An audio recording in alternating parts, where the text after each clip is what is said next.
Good morning and welcome to our late summer show at New Era Gallery. I'm going to start off by looking at Kitty Whale's work.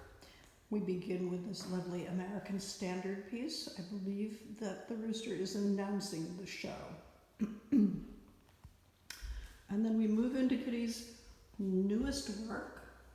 There are always many influences with Kitty Whale's work.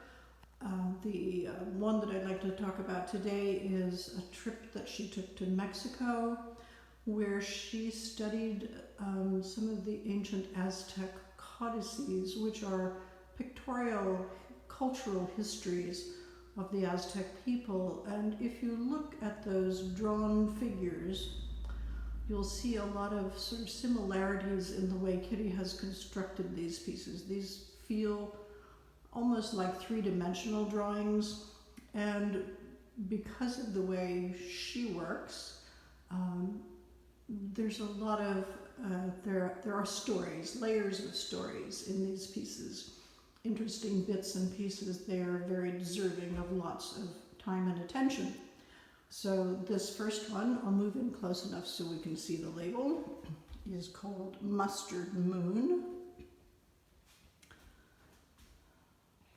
And then we'll move along to one that is called Night Flight, a more horizontal piece, so I'm going to back up a little bit. Kitty is always very interested in structure and composition in her work, and so I think it's kind of magical that you take pieces of wood and old chairs and things that she has created from scratch and put them all together and make it feel like flight. I think that's kind of wonderful.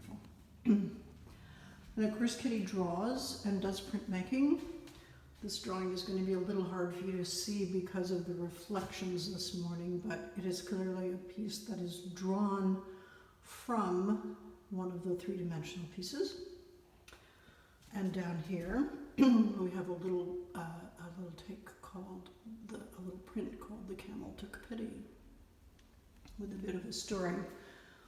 And next is a larger drawing called Waiting for the Sugar, and it again is a very figurative feeling drawing, though of course abstracted, and it's drawn from one of the three-dimensional pieces, the one we'll go to next, which is called Checkmate. And the thing I always find so interesting about sculptors is that they must first make a thing and then draw it. Those of us who work in 2 dimensions are inclined to think about drawing and then making from the drawing, but this is the other process. So Checkmate is also full of interesting bits and pieces and layers of stories, carefully constructed.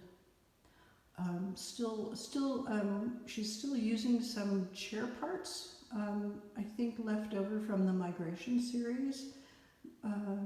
They're still quite inspiring shapes for her. And then this last piece, the tallest of them all, I'll back up a little bit, is called Call Waiting 2020, and Kitty has included in it at the top left a remake of an old black rotary telephone. Perhaps she's thinking of the incredibly complex communications going on in the world right now. And then we'll move just one notch more, and there is